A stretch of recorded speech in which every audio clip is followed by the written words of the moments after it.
दुनिया इस समय एक बेहद नाजुक दौर से गुजर रही है। हालात ऐसे हैं कि लिया गया हर फैसला आने वाले समय का इतिहास तय कर सकता है। एक तरफ युद्ध की आग लगातार भड़क रही है, दूसरी तरफ महंगाई आम लोगों की कमर तोड़ रही है और तीसरी तरफ राजनीतिक दबाव भी तेजी से बढ़ रहा है।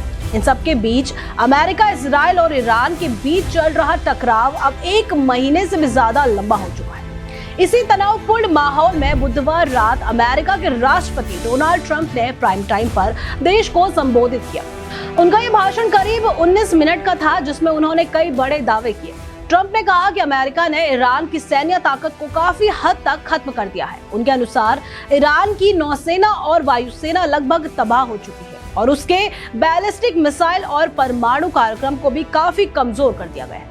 लेकिन उनके इस बयान के साथ ही कई सवाल भी खड़े हो गए हैं। ट्रंप ने यह जरूर कहा कि आने वाले 2 से 3 हफ्तों तक ईरान पर हमले जारी रहेंगे, लेकिन युद्ध कब खत्म होगा, इस बारे में उन्होंने कोई साफ समय सीमा नहीं दी। यही बात लोगों की चिंता बढ़ा रही है। एक तरफ तो कूटनीतिक और बातचीत की बात करते हैं, तो दूसरी तरफ ईरान को पाषाण युग में भेजने जैसी कड़ी चेतावनी भी देते हैं। उनके इन विरोधाभासी बयानों से दुनिया में भ्रम की स्थिति बन गई है। अब इस पूरे तनाव का असर केवल युद्ध तक सीमित नहीं रहा, बल्कि इसका प्रभाव वैश्विक अर्थव्यवस्था पर भी साफ दिखाई दे रहा है। खासकर तेल की कीमतों में भारी बढ़ोतरी देखने को मिल रही है। निवेशकों के बीच डर का माहौल है और शेयर बाजारों में भी उतार चढ़ाव बढ़ गया है।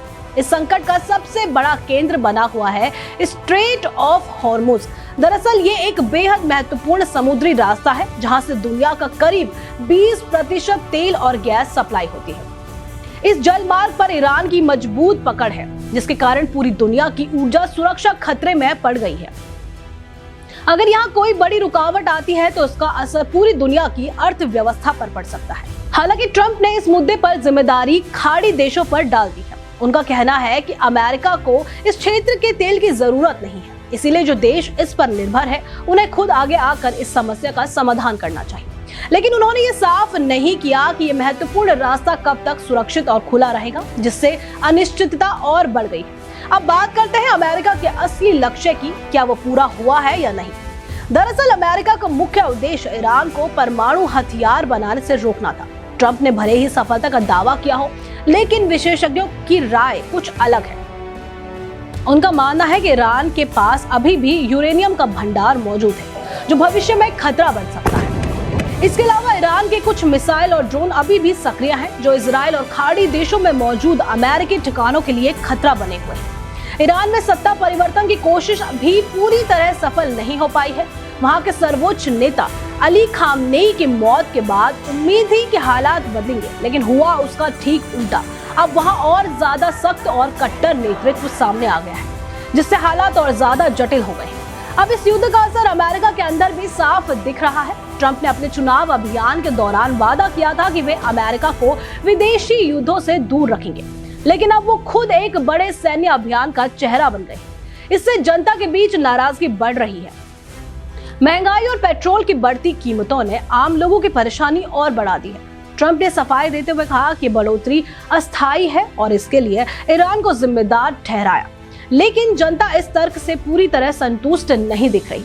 एक सर्वे के अनुसार ट्रंप की लोकप्रियता घटकर 36% तक पहुंच गई है, जो उनके लिए एक बड़ा झटका माना जा रहा है। अगर आने वाले समय में महंगाई और तेल की कीमतों पर काबू नहीं पाया गया तो उसका असर अमेरिका की राजनीति और चुनावों पर भी पड़ सकता है। अगर उनके भाषण के अंदाज की बात करें तो शुरुआत भले ही नाटकीय थी, लेकिन उनका लहजा थोड़ा थका हुआ और सामान्य लगा। उन्होंने कोई बड़ी घोषणा नहीं की, बल्कि ज्यादातर पुरानी बातों को ही दोहराया। इससे ये भी सवाल उठ रहा है कि क्या यह भाषण मजबूरी में दिया गया था या सिर्फ ताकत दिखाने के लिए। कुल मिलाकर इस पूरे घटनाक्रम ने दुनिया को एक ऐसे मोड़ पर ला खड़ा कर दिया है, जहां कई बड़े सवाल अभी भी अनसुलझे हैं, जैसे युद्ध कब खत्म होगा, तेल की कीमतें कब स्थिर होंगी और क्या ईरान वास्तव में झुकेगा या नहीं। फिलहाल स्थिति पूरी तरह अनिश्चित बनी हुई है और यही अनिश्चितता आने वाले समय को और ज्यादा संवेदनशील और खतरनाक बना सकती है। तो ऐसे ही खबरों के लिए बने रहिए एमएटीवी न्यूज के साथ।